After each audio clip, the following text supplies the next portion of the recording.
কত বড় গাধা যে তুমি উল্টা প্রশ্ন করো, নামাজ না পড়লে অসুবিধা কি, দাড়ি না রাখলে অসুবিধা কি, টুপি না পড়লে অসুবিধা কি, তুই ইসলামটাকে কি বানাইতে চাও? তামাশা মনে করেছো ইসলাম? খেলনা মনে করেছো? ইসলামটাকে খেলনার পাত্র বানিয়েছো? মুসলমানের সন্তান কই পেয়েছ ওই দুঃসাহস? কোন বেঈমান আর মুনাফিক তোমাকে এই প্রশ্ন শিখায় দিয়েছে? কিসের মুসলমান তুমি? গৌর গোবিন্দ সিলেটের জমিনে ওই বেঈমানের মোকাবেলা করতে তো বেতের বাড়ি লাগে নাই। শাহজালালের তাহাজ্জুদের কান্নার ফজরের আজান, কই তোমার সে তাহাজ্জুদ, কই তোমার সে আজান, কই নামাজ?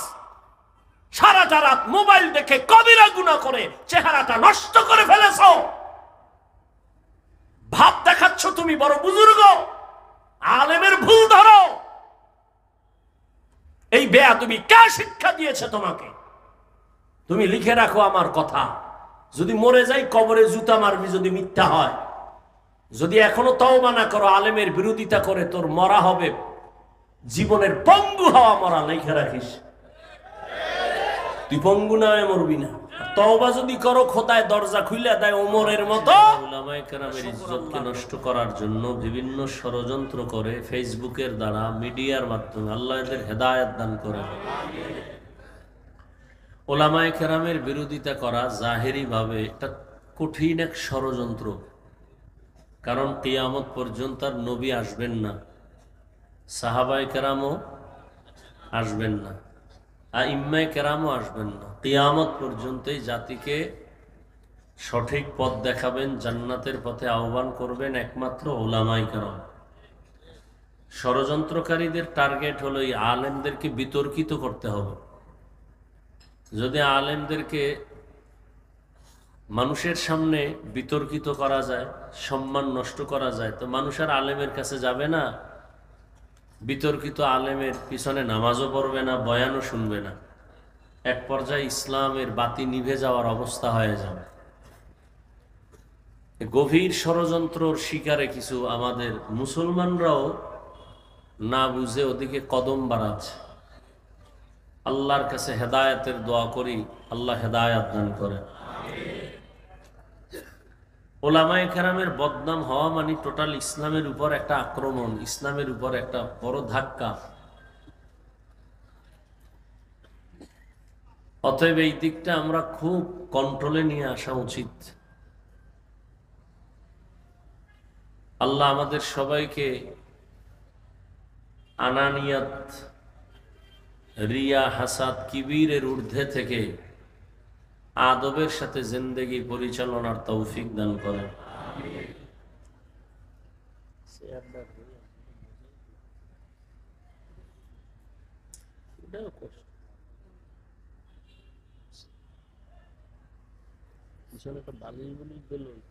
আছে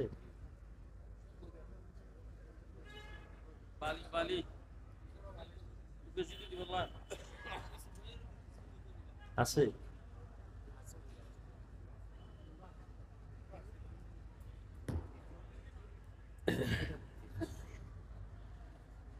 মোটামুটি চল।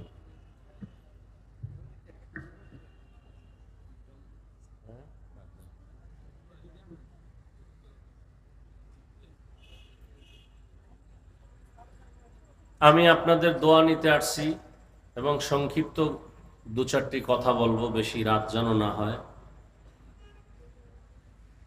সেই নিয়তে কোরআনে হাকিমের সূরা আলে ইমরানের এক আয়াতে কারিমা তিলাওয়াত করেছি, নবীজির হাদিস থেকে একটি হাদিস পড়েছি।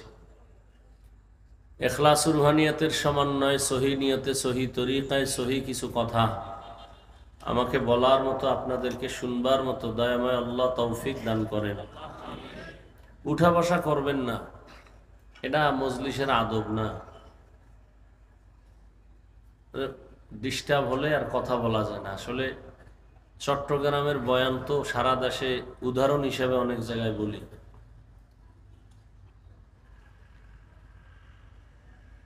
মুফতি আজিজুল হক রহমতুল্লাহ পটিয়া তিনি বলতেন, শুনছি মুরব্বীদের জবানে, যে বক্তার এলেম আর আমলের বাহাদুরিতে ওয়াজ হয় না, বয়ান হয় সবকিছুই শ্রোতাদের, সামিঈনদের অন্তরের মহব্বত আর আকর্ষণের উপরে। আপনাদের অন্তরের হালাতের উপরে আল্লাহ কথা বের করবেন।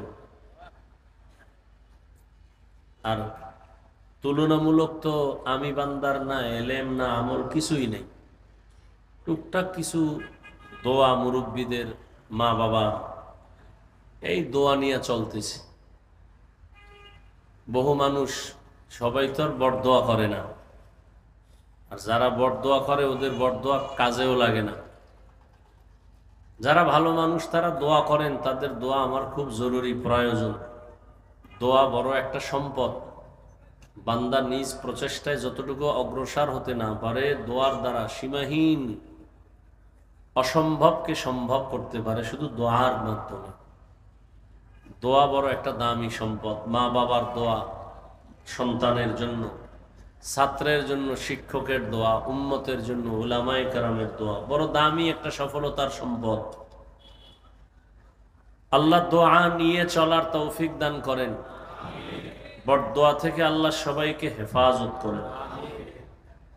যে আয়াত পড়েছে আল্লাহ বলেন, ইয়া আইয়ুহাল্লাযীনা আমানুত্তাকুল্লাহা হাক্কা তুকাতিহ ওয়া লা তামুতুন্না ইল্লা ওয়া আনতুম মুসলিমুন। হে মুমিন, তোমরা আল্লাহকে ভয় করো, তাকওয়া অর্জন করো, ভয় করার মতো হক আদায় করে, এবং মুসলমান না হওয়া পর্যন্ত মৃত্যুবরণ করিও না। নবীজি বলেন, আলা কুল্লুকুম রাঈন ওয়া কুল্লুকুম মাসউলুন আন রাইয়াতিহি। সাবধান হে উম্মত, তোমরা প্রত্যেকেই দায়িত্বশীল। আল্লাহর দরবারে দায়িত্বের কারণে জবাবদিহিতার কাঠগড়ায় দাঁড়াতে হবে। নবীজি হাদিস শুনানোর পরে সাহাবায়ে কেরাম প্রশ্ন করলেন, ইয়া রাসূলুল্লাহ, দায়িত্বশীল কে কার উপর? নবীজি বললেন, অধীনস্থদের যিনি কর্তা, গার্ডিয়ান, তিনি অধীনস্থদের জন্য দায়িত্বশীল। মা বাবার অধীন সন্তান, প্রত্যেক মা বাবা সন্তানের দায়িত্বশীল। ছাত্ররা শিক্ষকের অধীন, প্রত্যেক শিক্ষক ছাত্রদের জন্য দায়িত্বশীল। একজন স্ত্রী তার স্বামীর অধীন, প্রত্যেক স্বামী তার স্ত্রীর জন্য দায়িত্বশীল।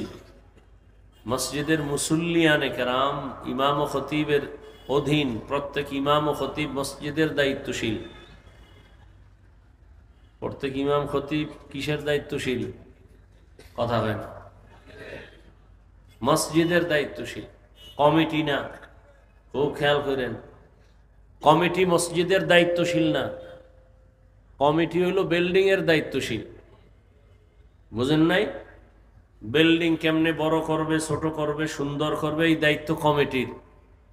কিন্তু এখন গেছে সব উল্টা পাল্টা হইয়া, মসজিদ বাদ দিয়ে এখন ইমাম আর খতিব এদের দায়িত্ব নিয়ে বাহাদুরি করে অনেক কমিটির লোকেরা। এটা কেমন হইল? শিয়ালের হাতে মুরগি দেওয়া যেমন হইল। শিয়ালের কাছে মুরগি দিয়া বলে 3 দিন আমানত। শিয়াল বলে দোয়াও চাই, মাফও চাই।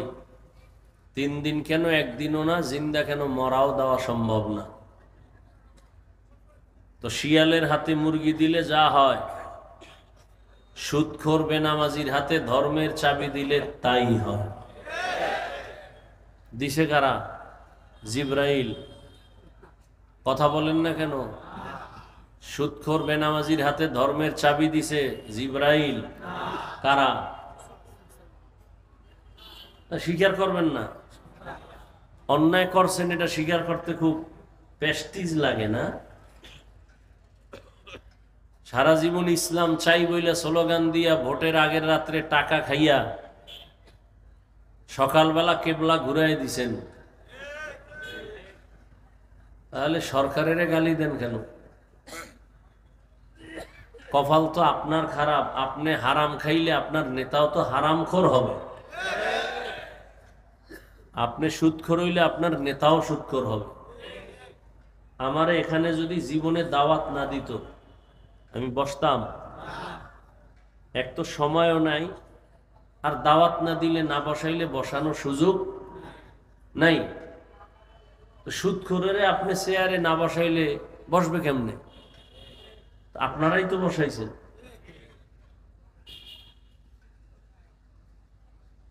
বড় কঠিন হিসাব, বড় কঠিন। একদল পাইয়া আড়াইছে কানতেছে, আর একদল না পাইয়া কানতেছে। কি কেউ বেশি খাইয়া কান্দে, কেউ ক্ষুধায় কান্দে।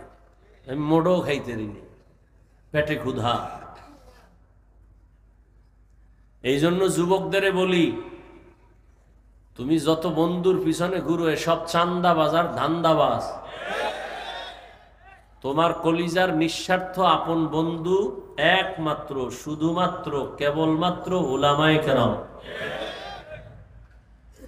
উলামায়ে কেরাম এই জাতিকে নিয়ে যেই ভাবাটা ভাবেন, পৃথিবীতে কেউ এই উম্মত নিয়ে, জাতি নিয়ে ভাবে না। সবাই নিজের চেয়ার নিয়ে ভাবে, দল নিয়ে ভাবে। উলামায়ে কেরাম নিজের চেয়ার, ইমামতি থাক না থাক টেনশন নাই, ওয়াজের স্টেজ থাক না থাক টেনশন নাই, নিজের মাইয়া পোলা স্ত্রী সন্তানের কোনো চিন্তা করে না, উম্মত নিয়েই চিন্তা করে। এই কারণে ছাত্র জনতার বৈষম্য বিরোধী আন্দোলনে সফলতার চাঁদ উদিত হওয়ার শপথ নিয়ে জান বাজি রেখে আলেম, তোলাবা, ওলামা সব মাঠে নামছেন। ক্ষমতার জন্য নামছিলেন? কোন আলেম বলছে উপদেষ্টারা সব নামও, আমরা বসবো? বলে নাই। জাতিকে জুলুম থেকে বাঁচাবার জন্য ওলামায়ে কেরাম বলছেন আমরা জাতির বন্ধু, কে চেয়ারে বসবে না বসবে জানার দরকার নাই, তবে জুলুম করলে ছাড় নাই। আবার আন্দোলন হবে। মুসলমানের আন্দোলন একবার না বারবার? মুসলমান জীবন একবার দেয় না বারবার? বারবার। এজন্য সেদিন চরমনাই বলে আসছি, লক্ষ লক্ষ মানুষের সামনে কাফনের কাপড় হাতে নিয়ে রেডি থাকো, আবার ডাক আসবে, আবার আন্দোলনে নামতে হবে। জালেমকে কোনো সুযোগ দেওয়া যাবে না। ভয় আছে কোনো? এই যে এত যুবক দেখতেছি, কেউরে দরকার নেই, আলিয়াও দরকার নেই, আমগো কওমির বড় ছাত্র ছোটটিরও দরকার নেই। আমাদের কওমির উলামা তোলাবা যারা বড়, এরা মাঠে নামলে খালি একটা বাঁশের লাঠি লইয়া, এই বাংলাদেশে নাস্তিক বেঈমানরা কথা বলার আগে আলেমদের অনুমতি নিতে বাধ্য হবে। কিন্তু ঝামেলাটা তো আপনারাই লাগাইছেন তলে তলে। এ ওলামায়ে কেরাম যাও একটু কাছে আসে, ভক্তরা ফেসবুকে আকাম কইরা দূরে রাখে। কি কথা হয় না? আলেমের বিরুদ্ধে যারা কলম ধরে, আমি সারা বাংলাদেশে বলছি, এরা মা বাবার অভিশপ্ত সন্তান। যে হোক, ওর কপালে মা বাবার অভিশাপ আছে, না হয় আলেমের বিরুদ্ধে কলম ধরতে পারে না। ও মরার আগে পঙ্গু হয়ে মরবে। জীবনে বহু দেখছি ছোট্ট বয়সে, বলার সময় নাই, আলেমের সাথে যারা বেয়াদবি করে ওরা মরার আগে মরে, মরার আগেই মরে। তুমি যদি বাইতুল মুকাররমের ক্ষতি বও, তোমার কপালেও ভোগ আছে। কথার কথা।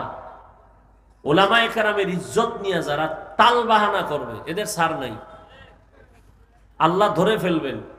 জুলুমের বিচার মরার আগে হবে, রসুলের হাদিস। আল্লাহ জুলুম থেকে আমাদের সবাইকে হেফাজত করেন।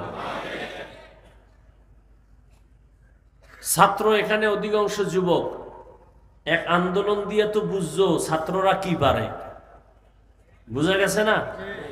এত ভয় কেন? তার মানে এটা না যে কোনো মুরব্বী কোনো আলেমের সাথে বেয়াদবি হবে। খবরদার। মা বাবা হাজারো অন্যায় করলে কি সন্তান যুদ্ধ করবে? করবে? আমি উদাহরণটা এভাবে দেই। ইমাম সাহেব নামাজে দাঁড়াইছে মসজিদে, মাইক কানে লাগাইয়া মাগরিবের নামাজে,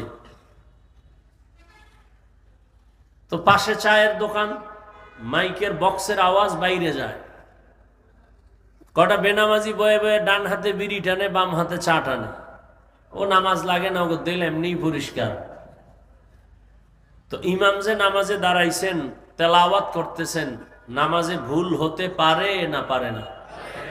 ভুল হলে কি করতে হবে বলেন? সত্য কথাটা বলেন। লোকমা দিতে হবে, তাই তো? ইমাম সাহেব আল্লাহর কি কুদরত, আলহামদু সূরায় ভুল হয়ে গেছে। চায়ের দোকানের বেনামাজি যেটি মূর্খ, এরাও ধৈর্য ফেলাইছে আলহামদু সূরার ভুল তো ধরা সহজ। একটা জিব্বায় কামড় দিয়া কয় কি কয়, ইমাম সাহেব তো ভুল করে লাইছে, কয় লোকমা দে। ও চায়ের কাপ ধুইয়া জানালা দিয়া তাকায়, কয় ইমাম সাহেব কামটা ঠিক করেন না, তাড়াতাড়ি ঠিক করেন। কি দিছে? এটা লোকমা না বেয়াদবি? এটা লোকমা না গাদ্দারি? ভালো করে এই পয়েন্টটা মনে রাখবা আমার যুবক বাবারা। ইমামের ভুল হতেই পারে, লোকমাও দিতে হবে, তবে চায়ের দোকানের লোকগুলো গিয়ে জানালা দিয়ে যে লোকমা দিছে, এটা লোকমা না, এটা চূড়ান্ত গাদ্দারি আর বেঈমানি আর বেয়াদবি। আর লোকমা কেমনে দিবে? সিস্টেম আছে না? কি সিস্টেম? পিছনে যে থাকবে আরে কলার ধইরা পিছনে লয়ে যে তোমার যোগ্যতা নাই না। ইমামের পেছনে লোকমা দিতে হবে, দিতে হবে তো। কারা দিবে? মুসল্লিরা। মুসল্লিরা দিবে মানে কি 500 মুসল্লি সব জোরে চিৎকার দিবে? সবাই যদি একসাথে লোকমার নিয়ত একটা চিৎকার দেয়, ইমাম তো জায়গায় শেষ। কি নিয়ম? কি ইমামের পেছনে একজন যোগ্য ব্যক্তি দাঁড়াবেন, সভাপতি, সেক্রেটারি তো যোগ্য ব্যক্তি, এলাকার বড় সুদখোর, এই ইমাম সাহেবের পিছনে দাঁড়াবেন নাকি? একজন ভালো যোগ্য ব্যক্তি দাঁড়াবেন যে ইমাম সাহেব যদি একটা জের জবরেরও ব্যবধান হয় আর আয়াতের অর্থ বিকৃতি হয়ে যায়, পেছন থেকে লোকমা দিবেন আদবের সাথে। ইমামের নামাজ যদি প্রথম বৈঠকের পরে কোনো ঝামেলা হয়ে যায়, তাহলে পেছনের ব্যক্তি গিয়া নামাজ শেষ করবেন, সেই যোগ্যতা নিয়ে পেছনে দাঁড়াবেন যে হেন খাওন নাই, হেন ওই শিয়ালে রাতে মুরগি। ইমামের পেছনে সব দামি দামি বেনামাজি সুদখোর, সাপ্তাহিক মুসল্লিদের আড্ডা। কি? আল্লাহ হেদায়াত দান করুন। তাহলে উলামায়ে কেরাম যদি ভুল করে, অবশ্যই ভুল হবে, শয়তান তো ওয়াসওয়াসা দিবেই। উলামায়ে কেরামের ভুল হলে ভুলটা ধরায় দেওয়ার মতো আলেম আছে না নাই? অন্যরা ভুল ধরায় দেওয়া এটা লোকমা নয়, বেয়াদবি। লোকমা না বেয়াদবি? পৃথিবীর প্রত্যেকটা মানুষের জীবনের সৌন্দর্যের নাম আদব। যার আদব নাই ওর কপাল নাই, ওর জিন্দেগি নাই। লিকুল্লি শাইইন যিনাতুন ফিল ওয়ারা ওয়া যিনাতুল মারই তামামুল আদাবি। আজ খোদা খা হিমে তৌফিকে আদব বে আদব মাহরুমে গাশত আজ ফজলে রা।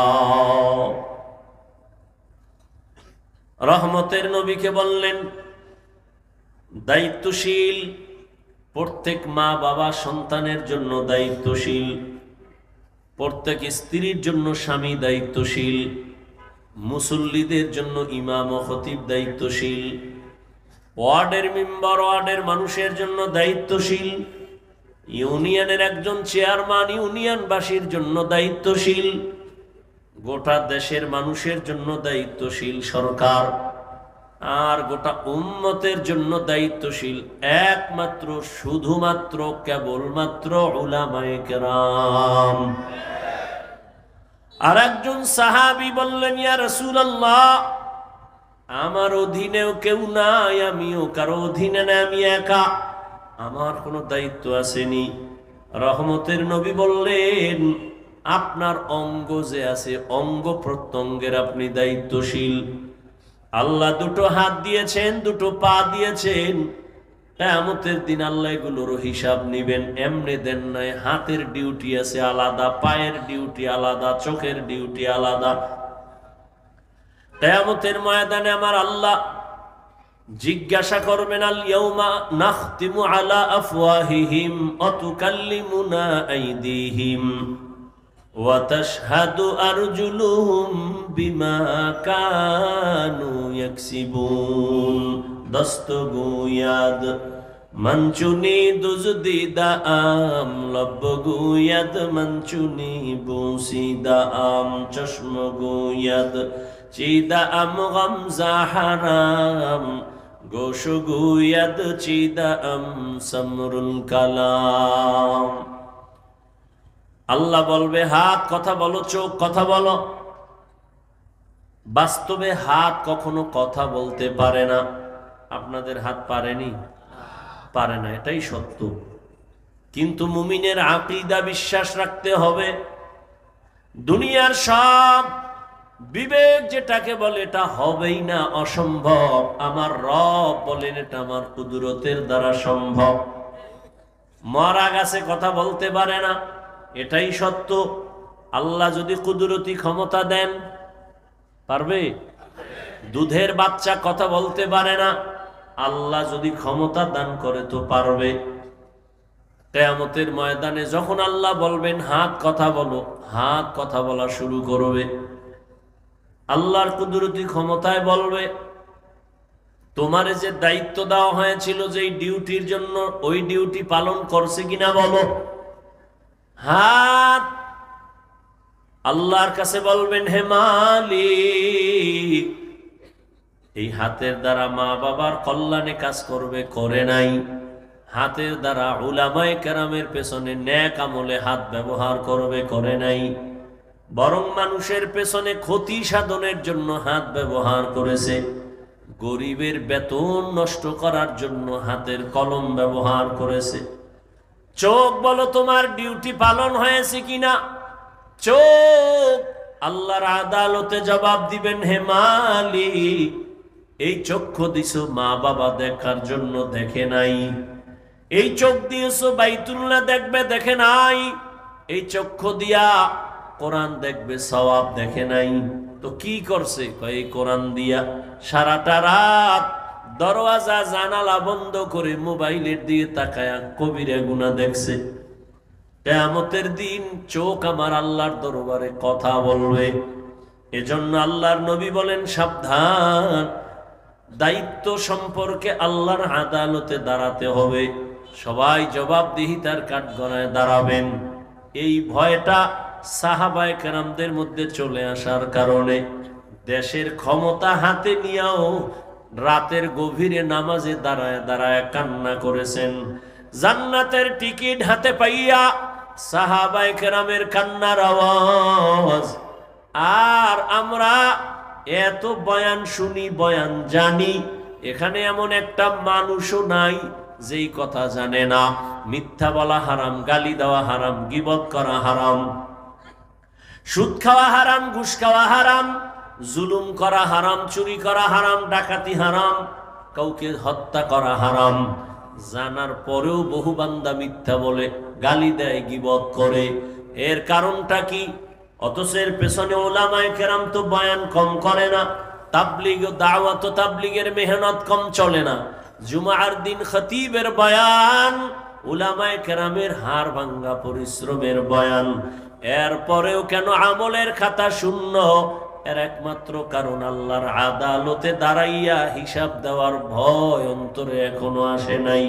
আর ততদিন পর্যন্ত আল্লাহর আদালতের ভয় অন্তরে আসবে না যতদিন পর্যন্ত একটা মানুষ আল্লাহর প্রিয় বান্দা ওলিদের বন্ধু না হবে।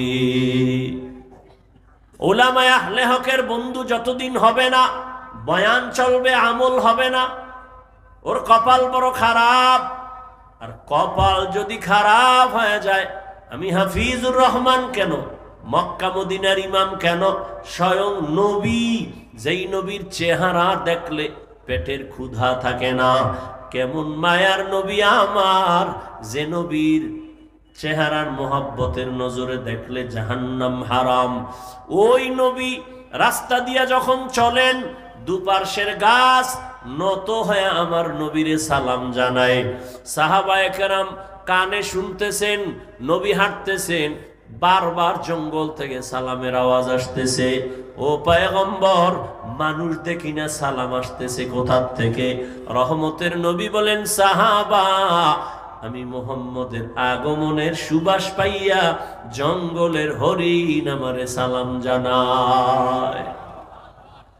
যেই নবীর চেহারা দেখলে ক্ষুধা থাকে না, ওই নবীকে 13টা বছর পাশে সামনে দাঁড়ায়া 13 বছর দেখলো, বয়ান শুনলো, কপালে কালেমা আসে নাই।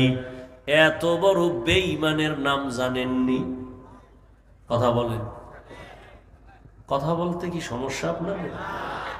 এমনি দি দোকানে গরম বানায় ফেলান, মসজিদে গরম, যেখানে কথা প্রয়োজন সেখানে বলবেন না। এত বড় নিকৃষ্ট বেঈমান 13টা বছর আবু জাহাল নবীজিকে দেখলো, বয়ান শুনলো, কালেমা পড়ে নাই। এর নাম কফাল। অন্যদিকে 27 বছরের যুবক তরবারি নিয়ে যায় নবীকে জবাই করার জন্য। নবীজিরে দেইখা তরবারি ফালায় বলেন, নবী কল্লা কেটে দেন, তবে আগে কালেমা রশি গলায় লাগায় দেন। মান ইয়াহদিল্লাহু ফাহুয়াল মুহতাদ ওয়া মান ইউদ্লিল ফালান তাজিদ লাহু ওয়ালিয়াম মুরশিদা। হেদায়েত আল্লাহ যাকে দিবেন পেয়ে যাবে, আর আল্লাহ যার হেদায়েতের দরজা খুলবে না, আমি হাফিজুর রহমান কেন স্বয়ং নবীর বয়ানও কপালে কালেমা আসবে না। হাতের মুষ্টির মধ্যে পাথর নিয়া আবু জাহাল কয়, ভাতিজা আমার হাতে কি আছে বলতে পারলে এখন আমি কালেমা পড়ব, নবী মানব। নবী বলেন, আমি বলতে পারি না। কেন পারো না? বলে, আমি গাইবের ইলম আল্লাহ দেন নাই, তবে হাতের মুষ্টিতে যা আছো একটু আওয়াজ দাও। পাথরগুলো কালেমায় শাহাদাত পড়া শুরু করলো। আবু জাহাল পাথরগুলো মাটির মধ্যে ফেলে বলে, ভাতিজা তুমি এত বড় জাদুকর আমি জানতাম না। এর নাম কপাল। কপাল যদি পুড়ে যায় হেদায়েতের দরজা খুলবে না। আর কপাল যদি আল্লাহ খুলে দেয়, নবীকে জবাই করতে আসিয়াও কালেমা পড়ে। এর নাম কপাল। এরে আমার কলিজার যুবক, দুনিয়াতে আর কত মাইয়ার চরিত্র নষ্ট করলে তোর মনের আশা মিটবে? দুনিয়াতে আর কত রাত মোবাইলে কবিরা গুনাহ দেইখা তোর আশা মিটবে? এত তাড়াতাড়ি তওবা করবি না তো কত গুনাহ করলে এরপরে তুই তওবা করবি? কত জীবন তুই পার্কে পার্কে দৌড়ানোর পরে তুই তওবা করবি, তোর আশা মিটবে বল?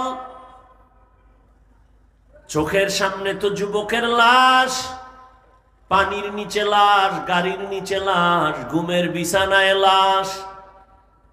ওলামায়ে কেরামের কথা শুনলা না রে বাবা? কয়দিন এই বাহাদুরি? করোনায় কত লাশ চলে গেল, ডেঙ্গুতে কত লাশ চলে গেল, এই ছাত্র জনতার আন্দোলনে কত লাশ চলে গেল। ও আল্লাহর বান্দা, তুমি সুস্থ, এটা বাঁচার গ্যারান্টি না। অসুস্থ রোগীর সামনে সুস্থ মানুষ মরে যায়, অসুস্থ রোগী অনেক দিন থাকে। আল্লাহর কাছে জবাব দেওয়ার ভয় অন্তরে জমা করে নাও। আল্লাহ বলেন, ইয়া আইয়ুহাল্লাযীনা আমানুত্তাকুল্লাহা হাক্কা তুকাতিহ ওয়া লা তামুতুন্না ইল্লা ওয়া আনতুম মুসলিমুন।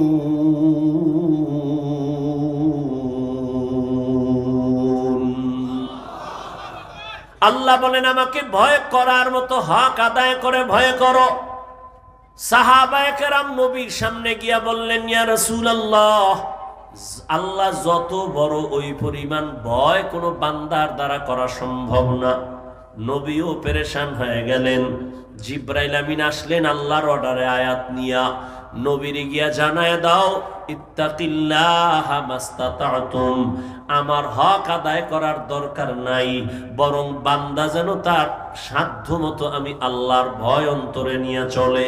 আর একটা সতর্কবাণী শুনায় দাও, মুসলমান না হয়ে যেন কবরে না যায়।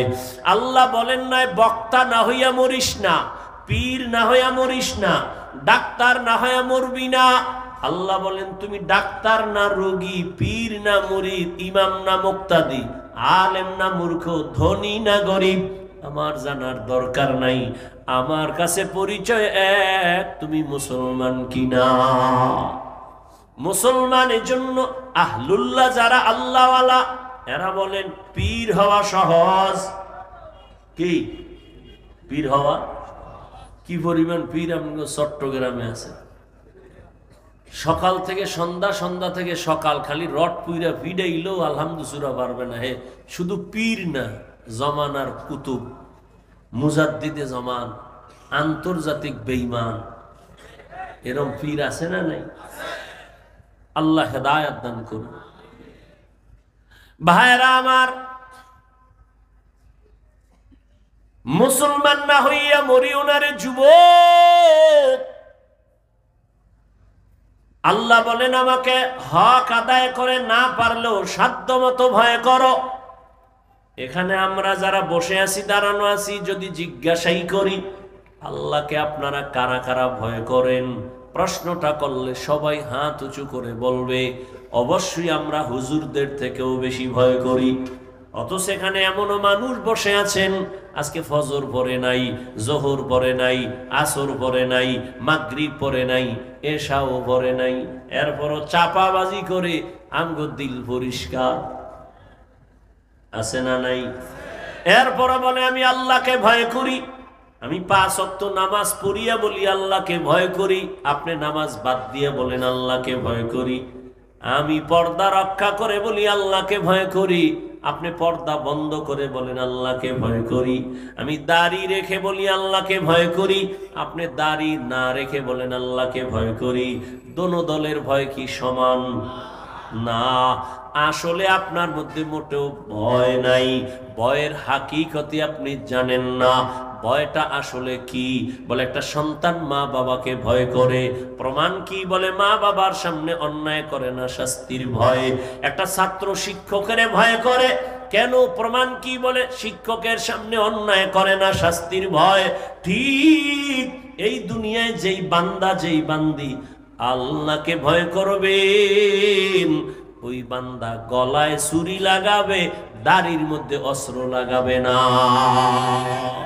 हर के दारद खौफ हक दर दिल मदम जन्नतुल मअवा देहत उ रामकम जुज़बा हक ची जे मखाअज इंसो जा फजले उआ मस्ते दर जुमला जहां। আজকে আল্লাহর ভয় অন্তরে না থাকার কারণে এত বয়ান। আজকে তো বয়ান করব হিন্দুদের মন্দিরে গিয়া। আজকে তো বয়ান করার দরকার ছিল চট্টগ্রামের পাহাড়ে খ্রিস্টানদের মিশনারিতে গিয়া। কিন্তু কই, 12টা মাস মুসলমানের পেছনে কুত্তার মতো দৌড়াইতে দৌড়াইতে ঘুমানোরও টাইম পাওয়া যায় না।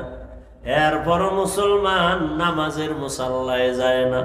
বুঝি না কি তুমি ভুলে আসো না আমরা ভুলে আসি? না হয় তাবলিগওয়ালারা পায় হাতে ধইরা বুঝায় নামাজ পড়ো, পড়ো না কেন? পীর সাহেবরা পায় হাতে ধরে বুঝায় নামাজ পড়ো, নরম ভাষায় বুঝায়, কত নরম। আমরা বক্তারা বয়ান করি, এরপরও কেন নামাজ পড়ো না রে বাবা? আসলে কি তুমি মনে করছো আমরা ভুলে আছি? একটা প্রমাণ দেখাও। কারণ উলামায়ে কেরামের যত কথার পাওয়ার, মূল পাওয়ার হাউস হলো কোরআন শরীফ, আল্লাহর কোরআন। এই কোরআন আল্লাহ একজন আছেন, প্রমাণ কোরআন। জান্নাত আছে, দলিল কোরআন। জাহান্নাম আছে, দলিল কোরআন। গুনাহ করলে জাহান্নামে যাবে, প্রমাণ কোরআন। নেক আমল নিয়ে গেলে জান্নাত পাবে, প্রমাণ কোরআন। ওই কোরআনে যদি ভুল থাকে তো সবই ভুল। একটা ভুল বের করে দাও, আমি এখন দাড়ি কেটে ফেলবো, শার্ট প্যান্ট টাই লাগায় রাস্তায় নাচ গান করবো। তুমি কেন 1500 বছর পর্যন্ত কত পণ্ডিতেরা ভুল বের করার অপচেষ্টা করিয়াও একটা ভুল বের করতে পারে নাই, বরং বহু বিধর্মীরা কালেমা পড়ে মুসলমান হয়ে গেল। ও আল্লাহর বান্দারা, তাহলে সমস্যাটা কোথায়? তুমিও মুসলমান, আমিও মুসলমান রে যুবক। তোমার আমার আল্লাহ দুই না এক? বুঝা শুনে কইও, প্যাচ লাগাইও না।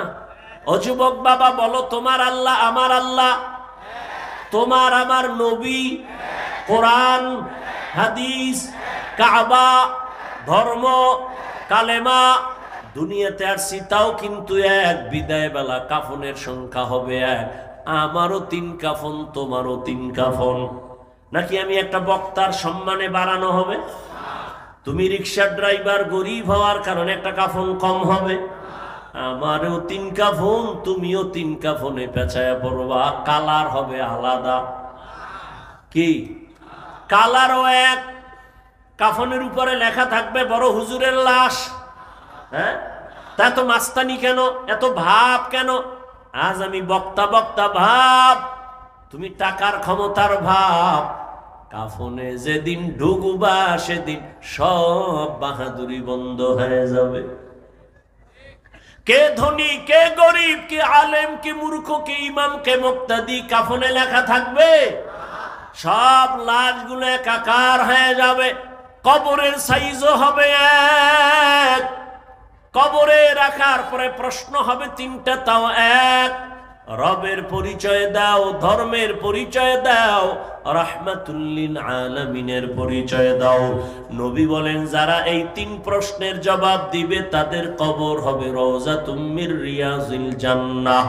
আর যারা জবাব দিতে পারবে না তাদের কবর হবে হুফরাতুম মিন হুফারিন নার। কে জবাব দিতে পারবে? হুজুরেরা গ্যারান্টি নাই। যদি হুজুরেরা জবাব দিতে পারার গ্যারান্টি থাকতো, জান্নাতের টিকিট হাতে পাইয়া সাহাবায়ে কেরাম জীবনভর কান্না করতেন না। রহমতের নবী বলেন, আমি তো আয়েশার হুজুরায় এশার নামাজ পড়ে ঘুমায় গেছি। আমি ঘুমাইলে শুধু চোখ আমার বন্ধ, অন্তর আমার ঘুমায় না। আমার মাথার পাশেই তো আমার মসজিদে নববী। হঠাৎ ঘুমের মধ্যে গভীর রাত, কানের মধ্যে কান্নার আওয়াজ আসতেছে। এই রাতের বেলাকে কান্না করে আমি সজাগ হইয়া নজর করে দেখলাম আমার মসজিদের মধ্যে কে যেন নামাজে দাঁড়ায় কান্না করে। আমি আস্তে উঠলাম, উঠা বের হয়ে গেলাম। ভিতরে তাকাইয়া দেখি জান্নাতের 1 নাম্বার সাহাবী আমার আবু বকর গভীর রাতে নামাজে দাঁড়ায় দাঁড়ায় কান্না করে। আমি নবী অপেক্ষা করলাম। আবু বকর নামাজ শেষ, আমাকে দেখে আশ্চর্য। আমি জিজ্ঞাসা করলাম, আবু বকর আপনি নামাজে দাঁড়ায় কাঁদলেন কেন গভীর রাতে? আবু বকর বলেন, ইয়া রাসূলুল্লাহ, আল্লাহর আদালতে দাঁড়াইয়া হিসাব দেওয়ার ভয় আমি কান্না করেছি। কিয়ামতের ময়দান আপনিই তো বয়ান করেছেন, সব নারী পুরুষ উলঙ্গ দাঁড়াবে, সূর্য মাথার উপরে নেমে আসবে, জাহান্নামের গরমের তাপ, নবীরা পর্যন্ত কান্না শুরু করবেন, এত কঠিন হবে হালাত। ওই সময় আল্লাহ যদি আমারে ডাকেন আর বলেন, আবু বকর জাহান্নামের দরজা থেকে দইরা তোমারে জান্নাতের টিকিট হাতে দিছি, বলো আমার কাছে কি নিয়ে আসছো? আমি যদি বলি, আল্লাহ তোমার মোহাব্বতে নামাজ পড়ছি, তেলাওয়াত করেছি, জিকির করেছি, এই আমল নিয়ে আসছি। আল্লাহ যদি বলে ফেলে, আবু বকর তোমার আমল আমার কাছে পছন্দ হয় নাই, আমার জান্নাত আমারে দাও, তোমার আমল নিয়ে জাহান্নামে যাও।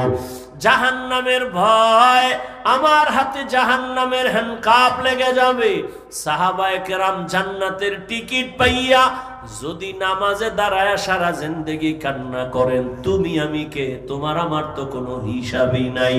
তুমি আমি মাওলানা দাবি করি, কিন্তু না, আসলে আমি মানুষই হইতে পারি না। মাওলানা হইছি ঠিক, আমার সার্টিফিকেট আছে মাওলানার, এটাও ঠিক। তুমি মুফতি সাহেব, এটাও ঠিক। তবে ভালো করে বুঝো, একটু আগেই বলেছি, আল্লাহ কিন্তু বলে নাই মাওলানা না হইয়া কবরে আসবা না, মুফতি সাহেব না হইয়া মরবা না। আল্লাহ বলে, তোর মুফতিগিরির দাম নাই, মাওলানাগিরির দাম নাই, আমার কাছে আসার আগে মুসলমান হইয়া কবরে আসবা। মুসলমান হইয়া মরার ব্যাখ্যা কি? আল্লাহ মুমিনকে বলেন মুসলমান হইয়া মর, কোনো বেঈমানকে বলেন নাই ওরে মুমিন আমরা যারা এখানে মুমিন প্লাস মুসলমান, আবার আমাদের কেন বললেন মুসলমান হইয়া মরো? এই কথা বলার কারণ কি? মুমিন তো আমরা মুসলমান সব এক, আবার আল্লাহ কেন বললেন ও মুমিন মুসলমান হইয়া মরো? তাহলে কি আমরা মুমিন হইছি, মুসলমান হইতে পারি নাই? কেমন কেমন যেন একটু প্রশ্ন। আবার এক আয়াতে আল্লাহ বলেন ইয়া আইয়ুহাল্লাযীনা আমানু দুখুলু ফিস সিলমি কাফা ওয়া লা তাত্তাবিউ খুতুওয়াতিশ শাইতান ইন্নাহু লাকুম আদুউম মুবিন।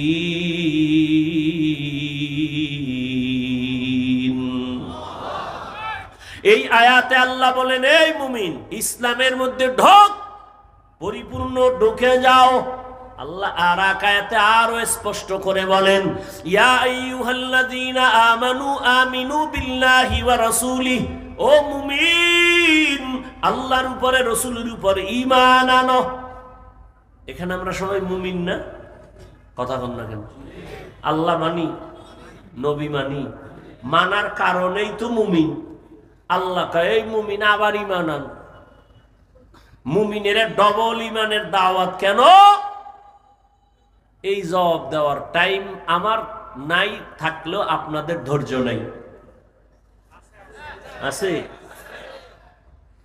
আল্লাহ কবুল করেন। আল্লাহ দুই জবাব দিছেন। আল্লাহ তো গায়েবের মালিক নাকি? আমাকে পিসাবরাও গায়েব জানে। আল্লাহ কয়জন? সবাই বলেন।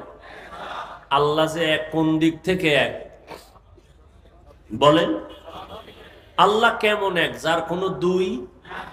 আল্লাহ কেমন এক যার সমান কোন আল্লাহ? আল্লাহ তো এক যার সহযোগিতায় কেউ। আল্লাহর ক্ষমতার মতো কারো ক্ষমতা? আল্লাহর স্পেশাল কিছু গুণ আছে, এই গুণ আর কারো মধ্যে। কেউ যদি মনে মনে ভাবে আল্লাহর গুণ আরো কারো মধ্যে আছে, স্পেশাল গুণটা আরো কারো মধ্যে আছে, মনে করার নাম শিরিক। যারা মনে করবে তাদের নাম হলো মুশরিক। মুশরিকদের জন্য আল্লাহ জান্নাত হারাম করে দিয়েছেন।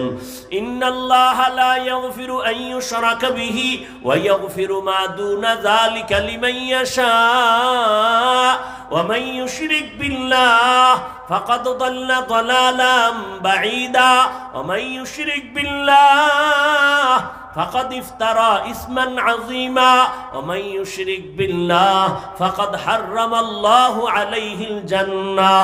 যারা শিরকের গুনাহ করবে আল্লাহ বলে আমি তাদের ক্ষমা দিব না, তাদের জন্য জাহান্নাম, জান্নাত হারাম করে ঘোষণা দিয়ে দিলাম। আল্লাহর মতো আল্লাহ আছে মনে করা শিরিক। আল্লাহর গুণের মতো কারো গুণ আছে মনে করার নাম শিরিক। যারা মনে করবে তাদের নাম মুশরিক। আল্লাহর স্পেশাল একটা গুণ হলো আল্লাহ গায়বের মালিক। কুল্লা ইয়ালামু মান ফিস সামাওয়াতি ওয়াল আরদিল গায়বা ইল্লাল্লাহ। আল্লাহ বলেন হে নবী জানায়া দেন আসমানের বাসিন্দারা কেউ গায়ব জানে না। ও নবী জানায়া দেন জমিনের বাসিন্দারা কেউ গায়ব জানে না। কে জানেন?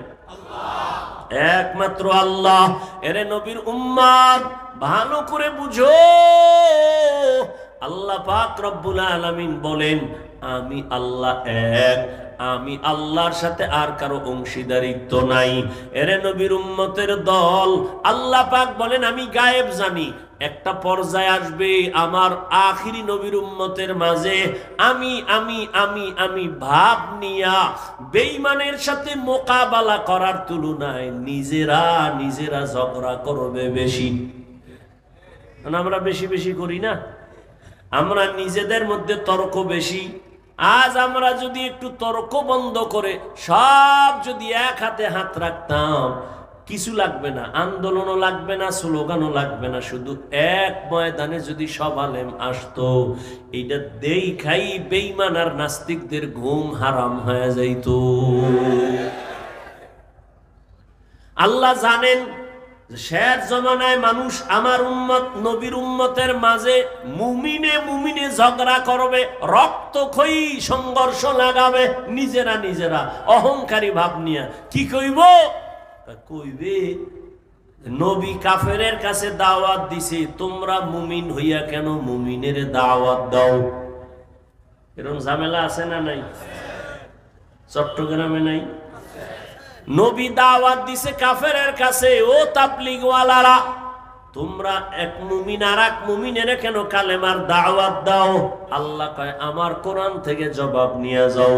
আমি আল্লাহ মুমিনকে ডবল দাওয়াত দিলাম, ইয়া আইয়ুহাল্লাযীনা আমানু আমিনু বিল্লাহ।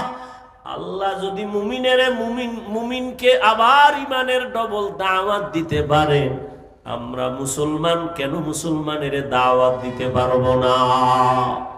আমি তো বসেই বললাম যে আজকে বয়ান করব হিন্দুদের মন্দিরে, খ্রিস্টানদের গির্জায়। 12 মাস মুসলমানের পেছনে দৌড়ায়, ঘুমানোর টাইম নাই, এরপরও লাইনে রাখা যায় না, এরপরও লাইনে রাখা যায় না। বিধর্মীরে দাওয়াত দিব কখন? আর এই প্রশ্ন যারা অনর্থক করে, এরাও কিন্তু প্রশ্নের সাথে মিল নাই। কারণ যারাই প্রশ্ন করে, এরাও কিন্তু মুসলমানের দাওয়াতি মজলিসে বসে এই প্রশ্ন উঠায়। তোমরা হিন্দুদের মন্দিরে গিয়ে যদি দাওয়াত দিয়ে কইতে, আমরা হিন্দুদের মন্দিরে আসছি, তোমরাও যাও, তোমরা কেন মুসলমানের দাওয়াত দাও? এই যে বললাম, যেই মুসলমান, আপনার আল্লাহ আমার আল্লাহ এক, নবী এক, কোরআন এক, কাবা এক, ধর্ম এক, কালেমা এক, সব এক, অথচ আপনারা অনেক ভিআইপি জগতের মুসলমান। কেন? আমি মাথায় টুপি না দিলে লজ্জা পাই। ও নোয়াপাড়ার মুসলমান, তুমি কেমন? তুমি টুপি দিতে লজ্জা পাও, তুমি কত ভিআইপি মুসলমান। আমি দাড়ি কাটতে লজ্জা পাই, তুমি দাড়ি রাখতে লজ্জা পাও। তুমি কত বড় ভিআইপি মুসলমান। কোন জগৎ থেকে তোমারে আল্লাহ আলাদা বানাইছে? আমি নামাজ না পড়লে লজ্জা পাই, তুমি কেমন মুসলমান নামাজ পড়তে গেলে লজ্জা পাও? ও যুবক, আমি দাড়ি কাটতে লজ্জা পাই, তুমি দাড়ি রাখতে লজ্জা পাও। শুধু কি লজ্জা পায়, আবার উল্টা আমগো প্রশ্ন দিয়ে আটকানের লেগে বয়ে থাকে। দাড়ি না রাখলে অসুবিধা কি? টুপি না পরলে অসুবিধা কি? কত বড় বেয়াদব যে একটা মুসলমান রসুলের উম্মত হইয়া দাড়ি রাখতে পারে না, নামাজ পড়তে পারে না, সে দিল নরম কইরা হুজুরে রেখে, হুজুর নবীর আদর্শ মানতে পারিনি, একটু দোয়া কইরেন, চেষ্টা করুন। এটা না আদব? কত বড় বেয়াদব হইলে অন্তরের মধ্যে প্রশ্ন রেডি রাখছে, হুজুরে জিগাইলি আমি প্রশ্ন সুরে দিব। টুপি না পরলে অসুবিধা কি? দাড়ি না রাখলে অসুবিধা কি? আমার নবী যদি কয় তোর মতো বেয়াদব, আমি মুহাম্মদের উম্মত স্বীকার না করলে কি অসুবিধা কি? তুমি মুসলমান, তোমার অন্তরে এই প্রশ্ন আসে কিভাবে? তুমি পারো না, তোমাকে তো কেউ জাহান্নামী বলে না। তুমি দোয়া চাইবা, হুজুর চেষ্টা করব নবীর তরিকা যেন মাইনে চলতে পারে। তুমি একটা মুসলমান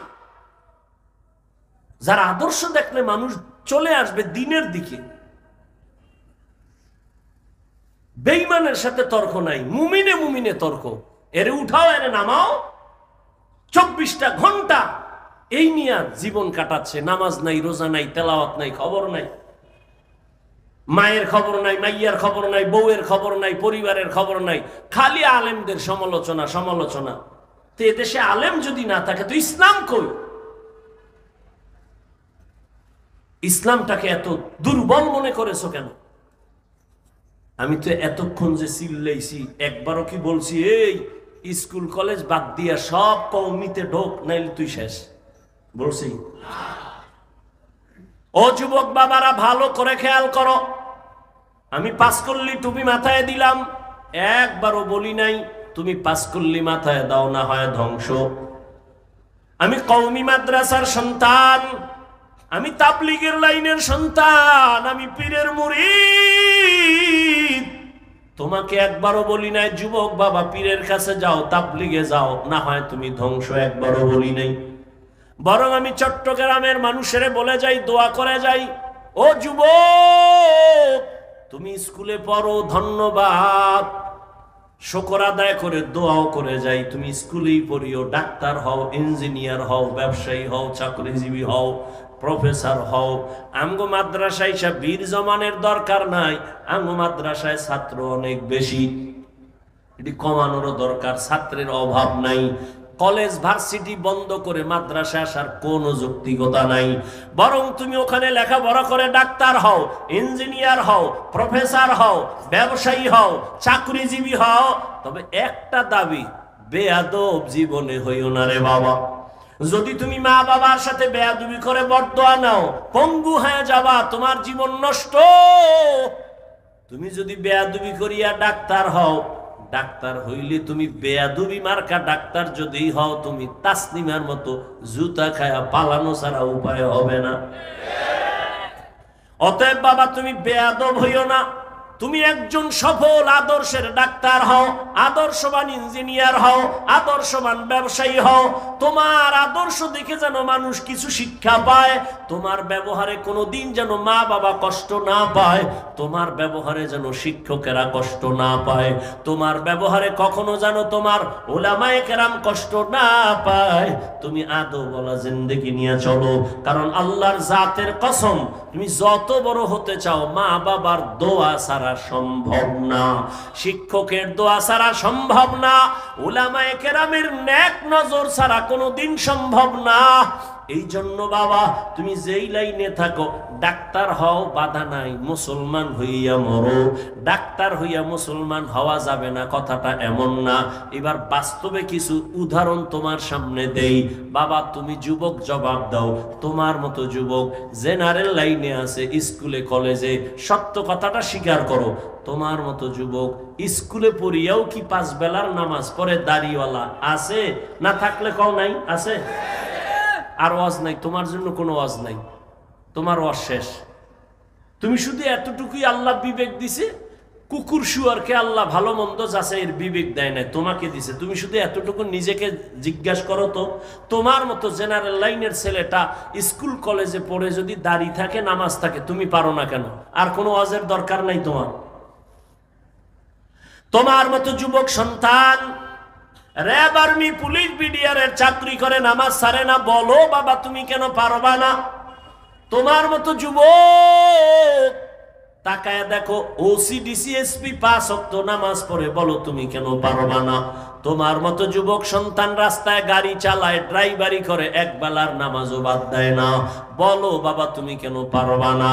ও যুবক বাবারা, তোমার মতো কত ব্যবসায়ী আজান হয়েছে, দোকান বন্ধ করে নামাজে চলে গেছে, দাড়িও ফালায় না, নামাজও বাদ দেয় না, হারাম ভাবে ব্যবসা করে না, এমন বান্দা আছে, তুমি কেন পারবা না?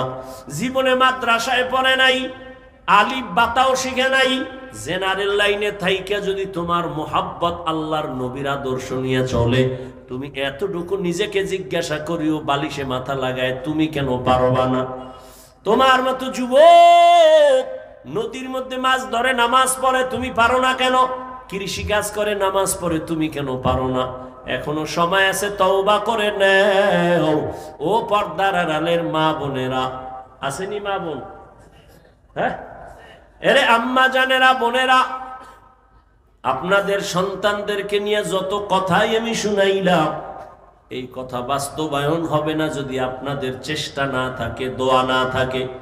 কারণ আপনারা নবীদের মায়ের মতো দামি, আপনারা সাহাবায়ে কেরামদের মায়ের মতো দামি, আপনারা খাদিজা রাদিয়াল্লাহু আনহার মতো দামি, ফাতেমা রাদিয়াল্লাহু আনহার মতো দামি, আয়েশা রাদিয়াল্লাহু আনহার মতো দামি।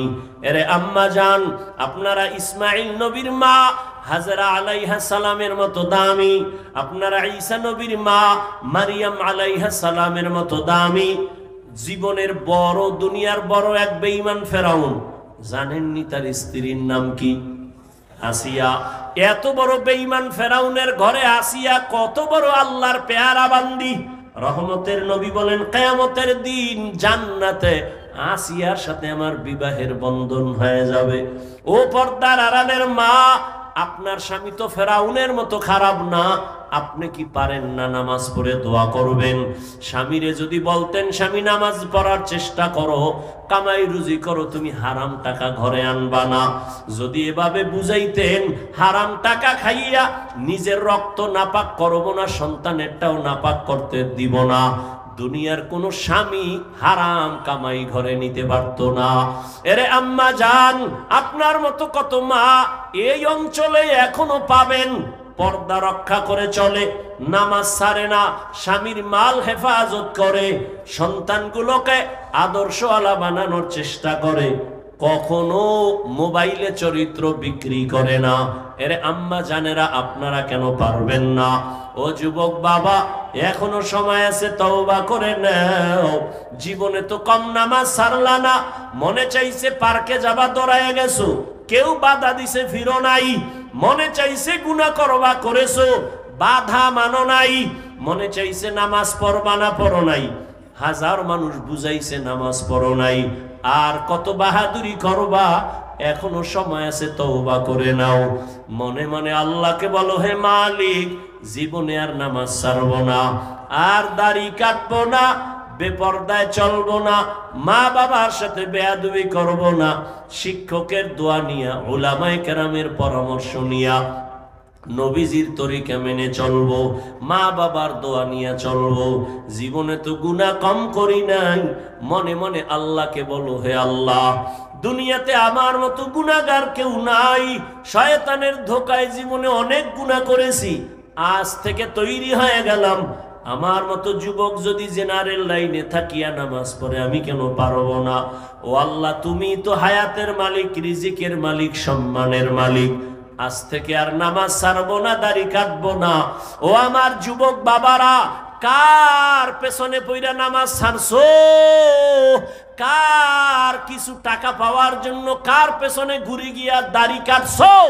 ও তো তোমার বন্ধু না, স্বার্থে আঘাত লাগলে তোমাকে চিনবে না, ওর পেছনে পড়ছো। তুমি আজ অসুস্থ হয়ে গেলে তোমার মোবাইলের নাম্বারটা ডিলিট করে ফেলবে, জীবনে তোমার সাহায্যে আর আসবে না, দল থেকে নাম কাটবে, কল্লা পর্যন্ত কেটে দিবে।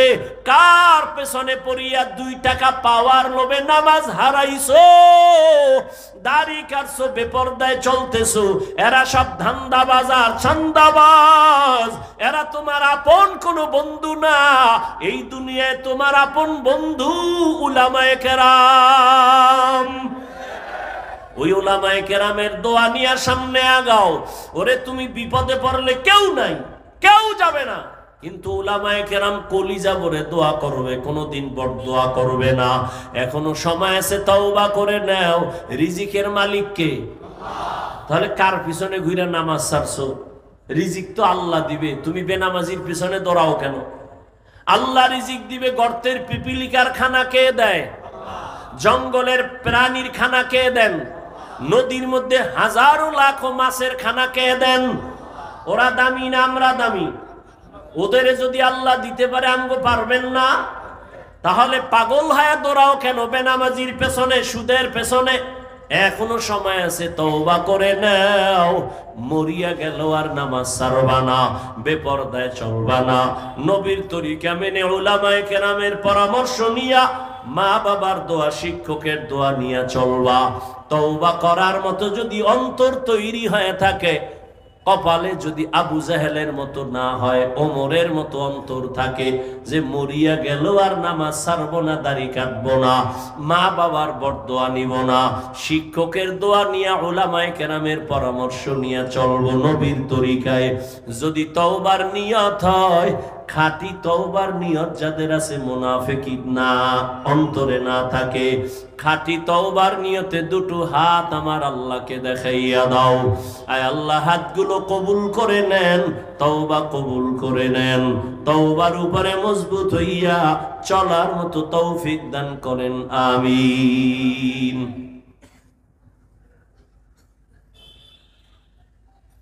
এবার মোনাজাত দিবে কে? তো আমি দোয়া করি, আল্লাহ আমার প্রত্যেকটা যুবককে কবুল করেন।